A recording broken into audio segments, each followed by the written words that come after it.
দর্শক আসসালামু আলাইকুম। আমি ডাক্তার আহমেদ নাজবুল আনাম, শিশু কিশোর নবজাতক এবং শিশু হৃদরোগ বিশেষজ্ঞ। বরাবরের মতো আপনাদের সবাইকে স্বাগতম জানাচ্ছি। দর্শক, আজকে যে রোগটি নিয়ে কথা বলবো সেই রোগটি কিন্তু অত্যন্ত বিরল একটি রোগ, গুলেনবেরি সিনড্রোম। কিন্তু এই রোগ জানার আগে আপনাকে জানতে হবে, আমরা নর্মালি ঠান্ডা কাশি ডায়রিয়াকে আসলে আমরা পাত্তাই দিই না। কিন্তু আপনি কি জানেন এই ডায়রিয়া বা এই ঠান্ডা কাশির 1 থেকে 4 সপ্তাহ পর এই ভালো হওয়ার একটা বিরল রোগ হতে পারে, যেখানে নার্ভের প্যারালাইসিস হয় এবং এই প্যারালাইসিসটা কিন্তু নিচ থেকে উপরে ওঠে। আমরা বলি অ্যাসেন্ডিং প্যারালাইসিস। প্রথমে পা দুর্বল হয়ে যেতে পারে, অবশ হয়ে যেতে পারে এবং এই প্যারালাইসিসটা আস্তে আস্তে আস্তে আস্তে এসে আমাদের শ্বাসনালীতে ধরতে পারে এবং তখনই কিন্তু মৃত্যুর ঝুঁকি তৈরি হয়। তাহলে সামান্য একটি ডায়রিয়াতে কিন্তু অসাধারণ বা অত্যন্ত ক্ষতিকর একটি রোগ গুলেনবেরি সিনড্রোম বা জিবিএস বলে একটি রোগ হতে পারে। সেই রোগ নিয়ে আজকে আমি আমার ভিডিও করছি। তাহলে আজকে একটি জিবিএস বা গুলেনবেরি সিনড্রোম এর কারণ এবং প্রতিকার সম্বন্ধে আজকে আমরা জানবো। তাহলে যখনই কোনো ডায়রিয়া হয়, বিশেষ করে যদি কম্পাইলোব্যাক্টার জেজুনি বলে কোনো জীবাণু দ্বারা কোনো কারো যদি ডায়রিয়া হয়, সেই রোগের কারণে শরীরে একটি অ্যান্টিবডি তৈরি হয় এবং এই অ্যান্টিবডি কিন্তু নার্ভের, আমাদের ব্রেনে যে নার্ভ আছে সেই নার্ভের যে কাভারিং মাইলিন শীট সেটাকে ক্ষতি করা শুরু করে। অর্থাৎ আমাদের শরীরের অ্যান্টিবডি রেসপন্স বাইরের জীবাণুর বিরুদ্ধে কাজ না করে নিজের শরীরের নার্ভের যে কাভারিং আছে সে মাইলিন শীটকে ধ্বংস করতে থাকে, তখনই কিন্তু আস্তে আস্তে প্যারালাইসিস হয়। তাহলে এটি একটি ব্যাপার। তাহলে কার কোনো বাবু যদি সাধারণত 1 থেকে 4 সপ্তাহ আগে ডায়রিয়ার হিস্ট্রি থাকে, ব্রঙ্কিওলাইটিস বা ঠান্ডা কাশি বা সর্দি জ্বরের পরবর্তীতে এটা হতে পারে। এছাড়াও cytomegalovirus, Epstein Barr virus, Zika virus, mycoplasma pneumoniae এই সমস্ত জীবাণুর আক্রান্ত হওয়ার পরে শরীরে যে অ্যান্টিবডি তৈরি হয় সেখান থেকেও কিন্তু এরকম নার্ভের প্যারালাইসিস হওয়া শুরু করে। লক্ষণগুলো কি?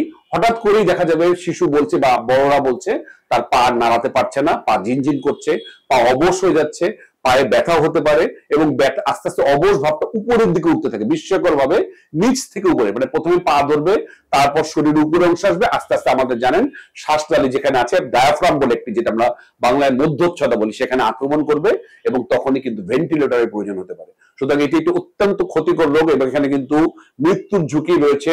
সুতরাং এই ব্যাপারে আপনার খেয়াল রাখতে হবে। তাহলে ডায়রিয়া ঠান্ডা কাশি যে সাধারণ তাও কিন্তু নয়, 1 থেকে 4 সপ্তাহে কিন্তু গুলেনবেরি সিনড্রোমের মতো রোগ হতে পারে। তাহলে আমরা কি করব? এই ধরনের লক্ষণ যদি কারো থাকে, যদি হঠাৎ করে পা নাড়াতে পারছে না এবং শ্বাসকষ্ট হচ্ছে এবং খেতে গেলে মুখ দিয়ে জিহ্বা পড়ে যাচ্ছে, গলিয়ে পড়ে যাচ্ছে, বাবু কথাবার্তা অস্পষ্ট হয়ে যাচ্ছে, বাবু স্বাভাবিকভাবে কথা বলতে পারছেন না এবং আস্তে আস্তে আপনি মনে করছেন অবশ ভাবটা নিচ থেকে উপরে উঠছে এবং ব্যথা থাকছে পায়ে, তাহলে বুঝবেন অবশ্যই আপনাকে চিকিৎসকের পরামর্শ নিতে হবে। আমরা কি করি? আমরা অবজারভেশন করি। প্রথমে আমরা এটা বের করার চেষ্টা করি। এই জন্য প্রথমে আমরা পিঠ থেকে পানি নেই, যেটা সিএসএফ স্টাডি বলে।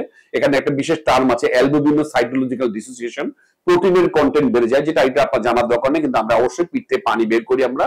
এবং প্লাজমা ফেরোসিস বলে একটি চিকিৎসা আছে, সেটি আমরা দেই, যেটি সবচেয়ে মূল্যবান চিকিৎসা। আইভি, আইজি বা ইমিউনোগ্লোবুলিন দেওয়া হয় যখনই আমরা মনে করি যে বাবু বা আমাদের বড়দের শ্বাসকষ্ট প্রবণতা শুরু হয়ে গেছে, তাইলে কিন্তু অবশ্যই আইভিআইজি না দিলে কিন্তু ভয়াবহ বিপর্যয়ের ঘটনা ঘটতে পারে।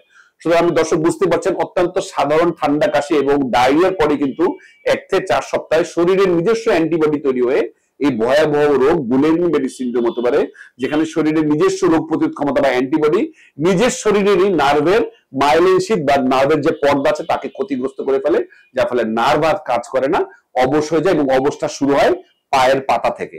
এবং আমরা যখন রিফ্লেক্স টেস্ট করি, আপনারা জানেন কিছু রিফ্লেক্সও আমরা পাই না, রিফ্লেক্স লস্ট হয়ে যায়, তখনই আমরা বুঝি এটা ভয়াবহ রোগ গুলেনবেরি সিনড্রোমের লক্ষণ। তো দর্শক, আমি আপনাকে সতর্ক করতে চাই, তার মানে ডায়রিয়া হলে যে সবসময় আমার এটা হবে তা নয়, কিন্তু এই হওয়ার সম্ভাবনা কিন্তু সবসময় থেকে যাবে। যে কোনো রোগে আমি বলবো যে চিকিৎসকের পরামর্শ নেওয়া এবং যে কোনো লক্ষণ চিকিৎসকের সাথে মত বিনিময় করে, এবং আপনার চিকিৎসক কিন্তু আপনাকে বলে দেবেন কি সমস্যা হতে যাচ্ছে বা কি ওষুধ খেতে হবে। আপনি এই রোগ কাছ থেকে শুনে প্লিজ আমি বলবো বারবার, কারো কাছে চিকিৎসা নেবেন না। আর যে সমস্ত বিপজ্জনক চিহ্ন কথা বললাম, ডায়রিয়ার 1 থেকে 4 সপ্তাহ পরে যদি কোনো বাবুর পা নাড়াতে সমস্যা হয়, পা একটু অবশ ভাব হয়, পায়ে ব্যথা হয়, পা ঝিনঝিন করে এবং আস্তে আস্তে কোনো অবশ ভাবটা বাড়ছে, অবশ্যই বাসায় বসে থাকবেন না, চিকিৎসকের শরণাপন্ন হবেন। কারণ আমি বলেছি এই প্যারালাইসিসটা কিন্তু আমাদের শ্বাস যন্ত্রকে বন্ধ করে দিয়ে মৃত্যুর মতো ঝুঁকি তৈরি করে। দর্শক, গুলেনবেরি সিনড্রোমের মতো একটু রেয়ার রোগ বা বিরল রোগ সম্বন্ধে আপনারা সতর্ক থাকুন। আজ এ পর্যন্তই। পরবর্তী নতুন কোনো টপিক নিয়ে আবার হাজির হবো। সেই পর্যন্ত বরাবরের মতোই আল্লাহ হাফেজ।